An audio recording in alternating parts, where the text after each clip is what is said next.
धन्यवाद डॉक्टर सुबोध कुमार मिश्र जी।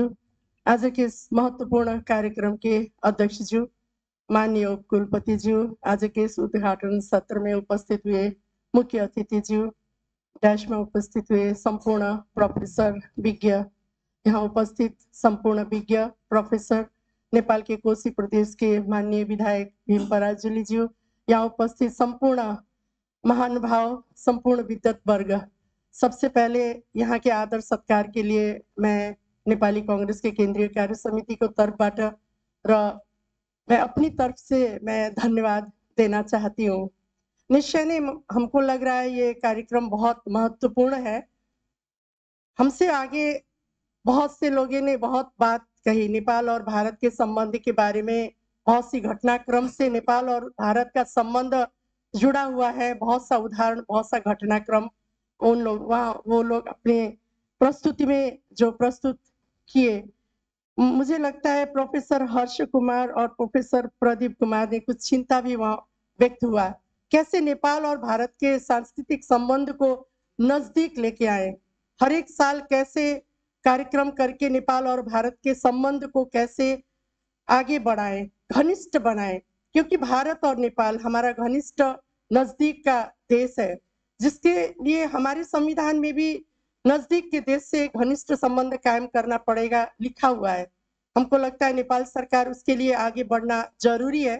और नेपाल और भारत के संबंध के बारे में जो यहाँ उद्घोषक मित्र ने कहा कि वास्तव में गोरखपुर से, भारत से हमारा बहुत नजदीक का संबंध, हमारा केवल नहीं, नेपाल के राजनेता लोग को, नेपाल भारत की स्वतंत्रता के लिए जो नेपाली कांग्रेस के नेता बीपी कोइराला लगायत बहुत से नेता जो भारत को स्वतंत्र होना चाहिए, भारत को लोकतंत्रवादी होना चाहिए, क्या कि यहाँ से जो संघर्ष की लड़ाई में सम्मानित हुए, वही यात्रा नेपाल में प्रवेश किया और नेपाल का स्वतंत्र, नेपाल के लोकतंत्र के लिए वो नेता ने, नेपाल के जनता के अधिकार के लिए, नेपाल राष्ट्र के स्वतंत्रता के लिए उन लोग ने जो लड़ाई लड़ी, हमको लगता है उसका ऊर्जा यही भारत से ले गए।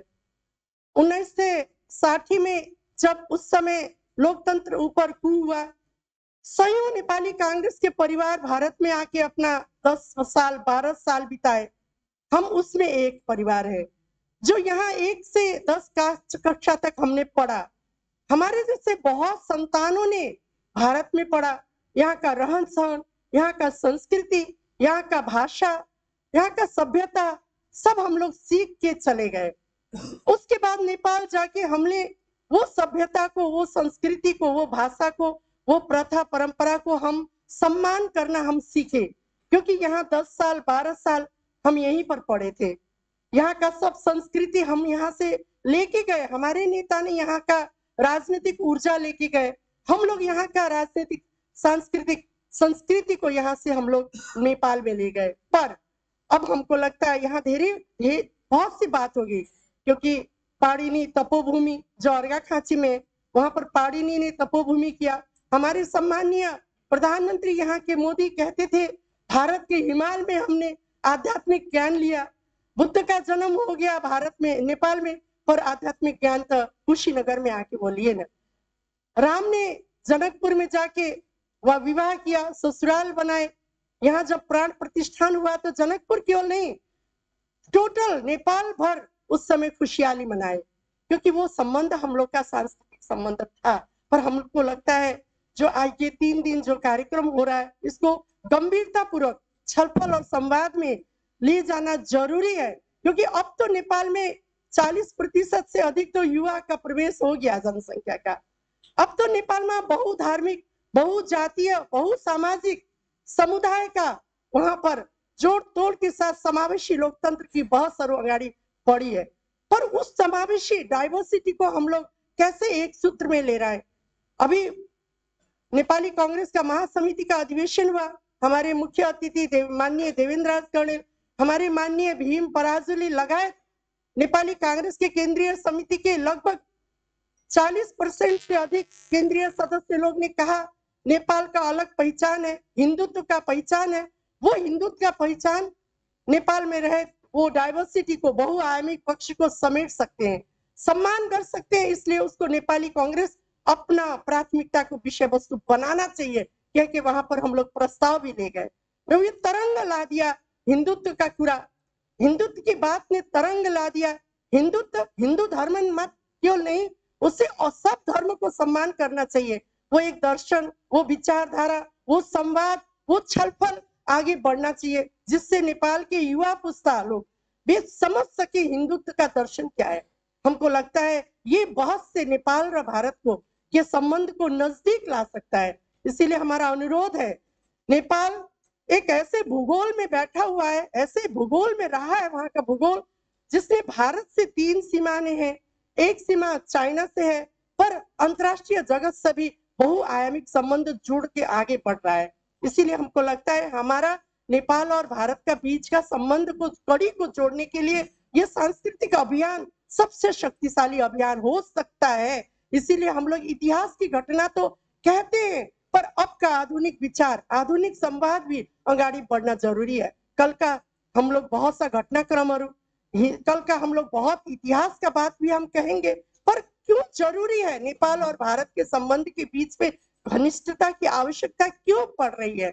क्यों नेपाल और भारत एक स्वतंत्र राष्ट्र है, पर हम लोग का आर्थिक, सामाजिक, सांस्कृतिक, रहन सहन, बेटी का संबंध, आर्थिक संबंध, शिक्षा का संबंध बहुत नजदीक है, पर उसको हम लोग नए परिभाषा के साथ हम लोग को नया पुस्ता को सिखाना है कि हम दोनों के बीच को सांस्कृतिक संबंध क्यों चाहिए, क्या कारण हम लोग सांस्कृतिक संबंध से एक आपस में घनिष्ठ होना चाह रहे हैं। हमको लगता है एक नया दृष्टिकोण से, एक नया संवाद, नया विचारधारा, नया दृष्टिकोण से इसका छलफल चलाना जरूरी है। इतिहास भी जरूरी है, पर भविष्य की पुस्ता के लिए हम लोग को सिखाना जरूरी है, क्योंकि अभी नेपाल में हम लोग भारत के प्रति सकारात्मक दृष्टिकोण के लिए भी सांस्कृतिक आयाम हमारे लिए सबसे शक्तिशाली औजार है, जैसा हम लोग को लग रहा है। इसीलिए हम 3 दिन का जो यहाँ अंतर्राष्ट्रीय जो ये संगोष्ठी हो रहा है, हम लोग आशावादी हैं, क्योंकि हम लोग नेपाल और भारत का संबंध बहुआयामिक पक्ष में और घनिष्ठ बना के आगे बढ़ाना चाहते हैं।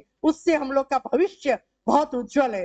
दोनों देश का भावनात्मक संबंध मजबूत हो सकता है। इसीलिए हम अपेक्षा कर रहे हैं 3 दिन का जो गोष्ठी करेंगे, यहाँ पर हमारी बहनें लोग बहुत सुंदर ढंग से जो अपना स्वर संकल्प यहाँ प्रस्तुत की, उनको भी हम बहुत बहुत धन्यवाद देना चाहते हैं। और हम आशा करते हैं 3 दिन का जो ये संगोष्ठी हो रहा है, इस गोष्ठी को हम विभिन्न कंपोनेंट में, विभिन्न अलग अलग कंपोनेंट में नेपाल और भारत का संबंध को हम कैसे जोड़ सकते हैं, नए पुस्ता लोग उसको कैसे समझ सकते हैं, क्योंकि वो अभी जन्मे हुए हैं, 18 साल हो रहे हैं, उनको मालूम नहीं है। इसलिए उनको हम लोग कैसे दर्शन और संवाद से इस विषय वस्तु में संवेदनशील बना सकते हैं, गंभीर बना सकते हैं। हमको लगता है ये 3 दिन का गोष्ठी बहुत उपयोगी है, बहुत अच्छा होगा, परिणाम मूलक होगा, जिससे नेपाल और भारत के संबंध को और नजदीक लेके आएगा। इसीलिए हम फिर ये गोष्ठी में जो यहाँ उपस्थित होने का, आदर सत्कार प्राप्त करने का, अपना विचार रखने का जो अवसर हम प्राप्त किए, उसके लिए हम आयोजक को बहुत बहुत हम धन्यवाद देना चाहते हैं, और आशा भी करते हैं कि जो गंभीरता पूर्वक ये विषय में हम लोग छलफल कर रहे हैं, वो छलफल परिणाम मूलक हो। 1 साल यहाँ, 1 साल नेपाल में ये गोष्ठी होना जरूरी है। इसका प्रचार प्रसार व्यापक रूप से नेपाल में होना जरूरी है, क्योंकि नेपाल के हर एक कोने में हिंदुत्व का संस्कार अभी भी जीवंत है। उसका हम विश्वास भी दिलाना चाहते हैं। वो जीवंत हिंदुत्व को कैसे भारत से जोड़ेंगे, हमको लगता है ऐसे ही गोष्ठी से, अंतर्राष्ट्रीय गोष्ठी से हम लोग उसका विचार प्रवाह कर सकते हैं। ये हम लोग के लिए बहुत बड़ा अवसर भी है, जैसा हमको लग रहा है। इसीलिए अब फिर अंत में इस अंतर्राष्ट्रीय संगोष्ठी के सफलता के लिए, नेपाल भारत संबंध को और प्रगाढ़ बनाने के लिए ये मजबूत सिद्ध होगा, इसमें हम पूर्ण रूप से विश्वास लेके ये अवसर के लिए हम बहुत बहुत धन्यवाद देना चाहते हैं। धन्यवाद। जय हिंद।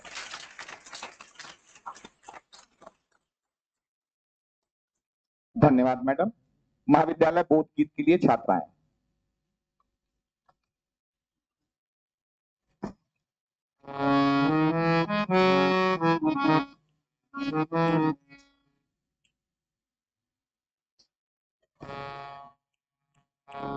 मेरे माड़ों के पावन युग में हम चरित्र निर्माण न भूले, स्वार्थ साधना की आदि में वसुधा का कल्याण न भूले, निर्माणों के पावन युग में हम चरित्र निर्माण न भूले।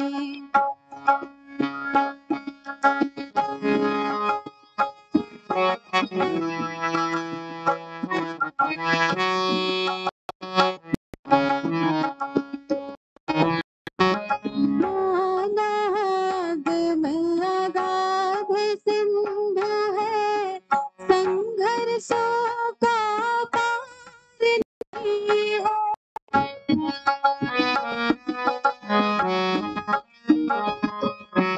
किंतु डूबना मझधारों में साहस को स्वीकार नहीं है। जटिल समस्या सुलझाने को नूतन अनुसंधान न भूले, निर्माणों के पावन युग में हम चरित्र निर्माण न भूले।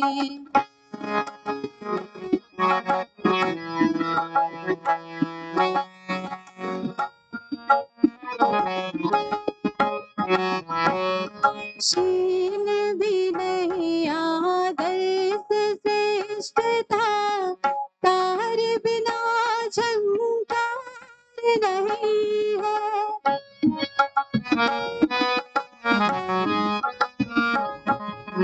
शिक्षा क्या स्वर साध सकेगी, यदि नैतिक आधार नहीं है।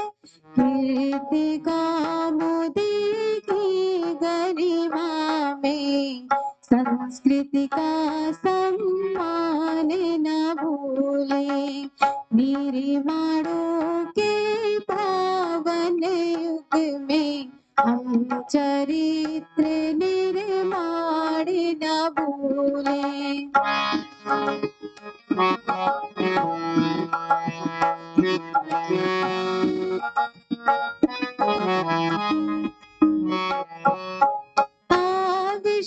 आविष्कारों की कृतियों में यदि मानव का प्यार नहीं है।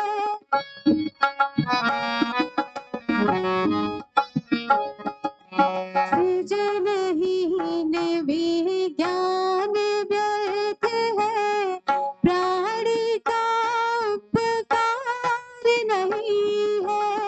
भौतिकता के उत्थानों में जीवन का उत्थान न भूले, निर्माणों के पावन युग में हम चरित्र निर्माण न भूले, स्वार्थ साधना की आदि में वसुधा का कल्याण न भूले, निर्माणों के पावन युग में हम चरित्र निर्माण न भूले, स्वार्थ साधना की आदि में वसुधा का कल्याण न भूले, वसुधा का कल्याण न भूले, वसुधा का कल्याण न भूले।